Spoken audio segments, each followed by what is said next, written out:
Bonjour Frédéric, bonjour Bonjour. Franck. Salut messieurs. Bien, je suis très content de vous retrouver pour un nouveau podcast des 15 minutes d'AC Mentoring. Et alors aujourd'hui, on va parler carrière. Et la question que je me pose, c'est est-ce qu'on peut encore aujourd'hui parler de carrière déjà? Est-ce qu'on peut construire une carrière? Ou est-ce que ça c'est de l'ordre du passé? On a souvent en tête, soit c'est la carrière de papa, soit c'est la carrière japonaise, on rentre dans une entreprise et puis on en ressort à la retraite. On a l'impression que ça n'existe plus vraiment. Il y a quand même des entreprises aujourd'hui qui sont quand même encore peut-être dans la demande de collaborateurs qui resteraient tout le temps, mais c'est de moins en moins le cas. En revanche, ce qu'on constate, c'est que des personnes sont effectivement restées 5, 10, 15, 20 ans dans la même entreprise, ce qui leur a permis de monter petit à petit dans l'organisation, de prendre plus de responsabilités, d'avoir plus de seniorité, et donc finalement d'y trouver un intérêt à rester dans la même organisation. Mais un jour, il peut très bien se passer effectivement une nouvelle organisation ou une nouvelle stratégie qui fait que, comme n'importe quel autre salarié, ils peuvent se retrouver en dehors de l'organisation, que ce soit de leur fait ou du fait de l'entreprise. Et dans ce cas-là, si on n'a pas anticipé, on se retrouve un peu démuni, comme dirait l'autre, face à cette nouvelle situation. Et à l'inverse de ça, on se rend compte que face à un monde qui évolue peut-être de plus en plus vite avec le digital, on le voit bien, la pandémie aussi, ça a encore accéléré le digital dans nos vies professionnelles. On retrouve des personnes qui, de plus en plus, font plusieurs métiers. On parle de slasher, souvent on pense à des jeunes, mais c'est pas que des jeunes, mais qui finalement combinent plusieurs métiers. Est-ce que c'est ça finalement la nouvelle mode ou ce qu'il faut faire? Est-ce que gérer une carrière, c'est gérer des carrières? On voit aussi qu'aux États-Unis, presque la moitié de la population est quasiment freelance ou à son compte ou entrepreneur. Je crois qu'on est plus de 40% aujourd'hui. En France, on a dépassé la barre des 10-12% et ça augmente encore, après que je me rappelle des chiffres. Donc on voit bien que on va arriver peut-être vers 20% de personnes à leur compte. Donc est-ce que c'est ça le nouvel Eldorado? Voilà, c'est des questions sur lesquelles on peut effectivement se poser la question. Et puis il y a un acronyme qui revient souvent aujourd'hui dans la presse, c'est dans le monde du management, en tout cas c'est le mot VUCA. Peut-être que Frédéric, tu peux nous le définir, nous le rappeler sa définition et puis nous dire ce que tu penses de la carrière aujourd'hui. Oui, avec plaisir. En fait, alors VUCA, c'est un acronyme et qui représente plusieurs termes, mais en fait, je pense que plus que la définition elle-même avec uncertainty, complexity, ambiguity et volatility, je vous les ai donnés quand même. Le côté, c'est sable mouvant qui peut évoluer rapidement, de manière imprévisible. Et c'est ça vraiment la notion qu'on peut retenir de ce monde. En fait, qu'on soit bon et performant dans une carrière dite établie, dans un environnement connu, une société unique, ou qu'on ait fait le choix de voler de différents contrats en contrat, on est dans cet environnement, qu'on le veuille ou non, et qu'on soit performant ou non, on va subir cet environnement. Donc la seule chose qu'on peut faire, c'est construire, donc on ne parle pas d'une stratégie de carrière sur 20 ans, mais construire ce qui va permettre de subir le moins possible et de piloter le plus possible en fait les évolutions. Et donc, dans la construction, en termes de compétences, en termes de type de contrat, de type de structure dans lesquelles on s'engage, de type de business dans lesquels on est actif, on peut devenir connu, il va y avoir une construction qui va pas forcément permettre d'avoir quelque chose de pérenne sur 20 ans, mais d'être capable de rebondir et de maîtriser les rebonds, voire de les anticiper. Et en fait, le maître mot, c'est pour ça qu'il va rester construction. On pourrait parler d'une stratégie à la rigueur, mais je pense qu'on peut vraiment rester sur le terme de construction, de briques qu'on pose, qui vont permettre d'asseoir un socle solide sur lequel on peut se permettre d'évoluer. Et donc on n'est pas figé en fait avec ces briques, mais à l'inverse, on peut plus facilement avoir un socle qui permet d'évoluer, changer, et le plus souvent possible, de piloter ce changement. C'est vraiment une notion très très importante. Et cette notion-là passe bien évidemment par les compétences et aussi par l'ouverture au monde extérieur. Au contraire des carrières justement où on était enfermé dans une structure, un type de business, un type de fonction, un type de département même, et on était rarement ouvert au monde. Aujourd'hui, le monde digital a aussi amené une ouverture facile au monde et à ce qu'on va appeler les réseaux, et ça ouvre plusieurs portes, ça donne plein de possibilités, notamment aussi sur les compétences, Franck. Oui, euh, Je voudrais insister effectivement sur la notion de construire son portefeuille de compétences. L'objectif, c'est de savoir ce que l'on peut offrir, quelle que soit la forme de contrat derrière, comme service à une entreprise, à un collectif, pour qu'en retour, ils nous payent. Ça passe d'abord par une conscience de ce que l'on sait, conscience de ce que l'on maîtrise, conscience de ce que l'on peut ou conscience de ce que l'on doit développer. Mais c'est aussi être capable de définir en fonction d'envie, en fonction de choses qui sont de l'ordre du souhait ou du désir, ce que on va aller chercher différemment ailleurs. Je peux avoir un métier très technique et donc il faut que je approfondisse certaines techniques.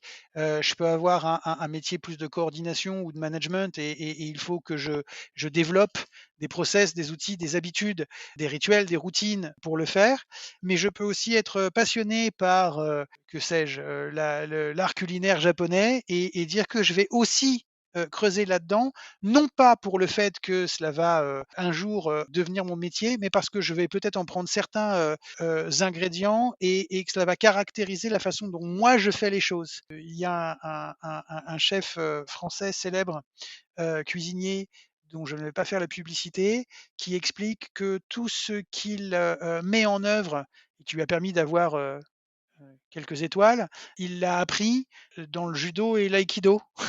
Il y a l'exemple de Steve Jobs, hein, qui notamment dans le discours de graduation qu'il faisait dans je ne sais plus quelle université, expliquait que s'il n'avait pas pris des cours de calligraphie presque par hasard, parce qu'il trouvait ça beau, ben, on n'aurait tous qu'une seule police sur nos ordinateurs encore aujourd'hui, et cetera, et cetera. Et l'idée, c'est de se construire compétence par compétence, aptitude par aptitude et aussi affinité par affinité pour savoir ce que l'on peut apporter et savoir donc l'expliquer et le monnayer.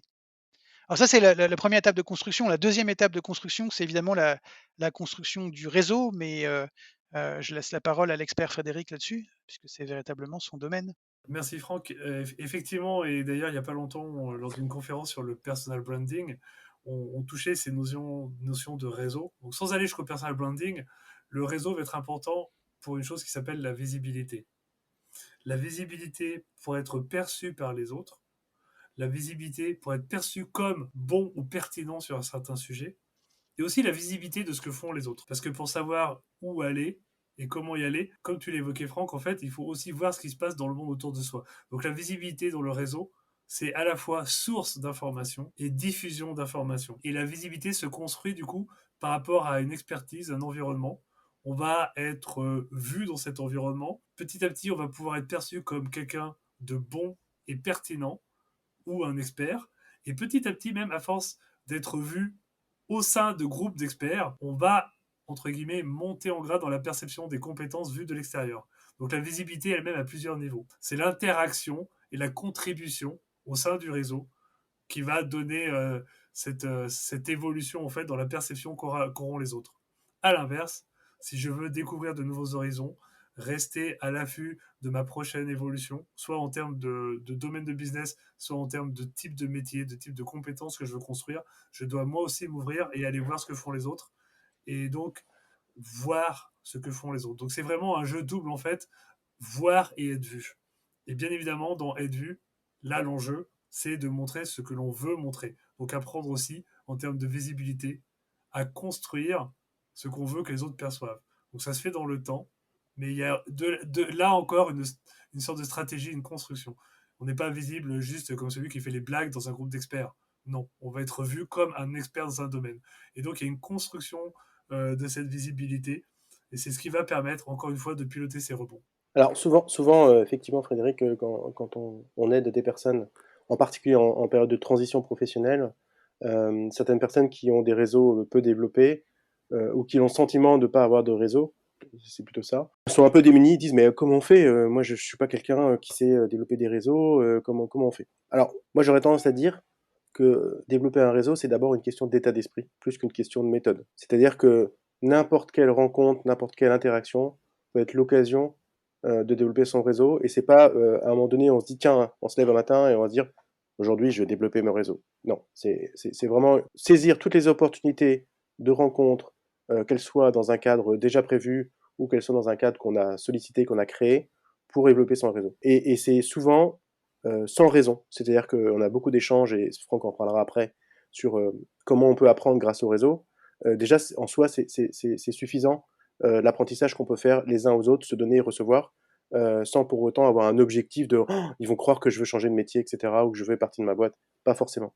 La deuxième composante, c'est l'outil. Développer un réseau sans outils, c'est compliqué. Donc aujourd'hui, il y a des outils, des réseaux sociaux très performants, qui sont plus ou moins tel ou tel outil selon les pays. Évidemment, mondialement, on retrouve LinkedIn, mais c'est pas le seul. Et utiliser des outils pour développer son réseau, c'est quelque chose de très puissant, et effectivement, ça s'apprend. C'est des choses que nous, on enseigne, entre guillemets, aux personnes qui savent pas forcément bien utiliser ces réseaux, parce que c'est un moyen de amplifier effectivement la visibilité qu'on peut avoir, pour reprendre les termes que tu avais, Frédéric. Donc, à quoi peut servir un réseau pour apprendre? Franck, justement, tu voulais peut-être en parler. Oui, alors on va le dire simplement parce que ça pourrait être l'objet d'un podcast en entier, voire de plusieurs sessions d'accompagnement, mais l'approche réseau nous fait parler avec des personnes, loin de leur donner la responsabilité de valider ce que nous avons prévu de faire, on va plutôt leur demander de parler de ce que eux ils font. On va leur demander de parler de leur environnement professionnel, de ce qu'ils ont fait pour y rentrer, de quelles actions ils y mènent. Et c'est assez facile dans cette logique-là de leur demander, ou de même de percevoir, ce qu'ils savent faire, ce qu'ils maîtrisent, ce qu'il leur reste à développer. Et c'est un peu une image radar de ce qu'il nous manque à nous si on voulait faire la même chose qu'eux. Donc l'approche réseau, elle permet de parler avec des gens d'un sujet qu'ils connaissent bien, eux-mêmes, en général, qu'ils connaissent plutôt bien, dont ils n'ont en général pas trop de mal à parler, beaucoup plus que la stratégie de leur entreprise en tout cas, et d'orienter la discussion vers le sujet des compétences, des attitudes, des comportements, des savoir-faire qu'ils mettent en œuvre pour pouvoir travailler. Et cela nous permet de valider, de comprendre ce que nous savons faire et qui pourrait être transposable, ce qu'il nous reste à apprendre pour pouvoir se transposer. Donc, voilà la façon la plus simple d'approcher. Et ça nous donne les clés de ce qu'il faut ensuite travailler. Très bien. Je vois qu'on arrive au bout de notre quart d'heure de discussion fort intéressant. Alors, j'aurais donné peut-être deux, trois pistes pour conclure, et vous compléter si vous pensez que c'est nécessaire. D'abord, on sent bien aujourd'hui que être assertif dans cette démarche de construction de carrière, ce qui veut dire bien se connaître, être capable d'expliquer qui on est, ce qu'on cherche, déjà à soi-même et puis aux autres, c'est un élément clé. En préambule de notre discussion, Frédéric, tu parlais de shift même, en disant que aujourd'hui, finalement, c'est plus la connaissance de soi qui va primer dans son évolution de carrière que la connaissance de son métier, même si évidemment la compétence est juste essentielle, mais elle est plus suffisante. Et donc, Franck, tu disais, ce qui est intéressant, c'est de voir les écoles qui ont compris ça et qui ne forment plus seulement leurs élèves, mais finalement les développent et les rendent capables. Saint-Exupéry, j'aime bien cette phrase-là que je reprends souvent, il a dit, l'avenir, il ne s'agit pas de le prévoir, mais de le rendre possible. Et je me souviens très bien, pour être sorti d'une école également, où la conclusion du doyen, c'était messieurs, mesdames, sans doute vous ne savez rien, mais vous êtes capables de tout. Et effectivement, ça rebondit directement sur être capable de se connaître soi-même. Voilà, donc c'était effectivement les éléments qu'on avait évoqués, qui me semblaient être importants pour pouvoir se mettre en action. Bah, écoutez, merci beaucoup, messieurs, pour cet échange. N'hésitez pas les uns les autres, si vous avez des questions, à nous solliciter et aller sur le site d'AC Mentoring. À bientôt pour un prochain podcast. À bientôt, merci. À bientôt, avec plaisir.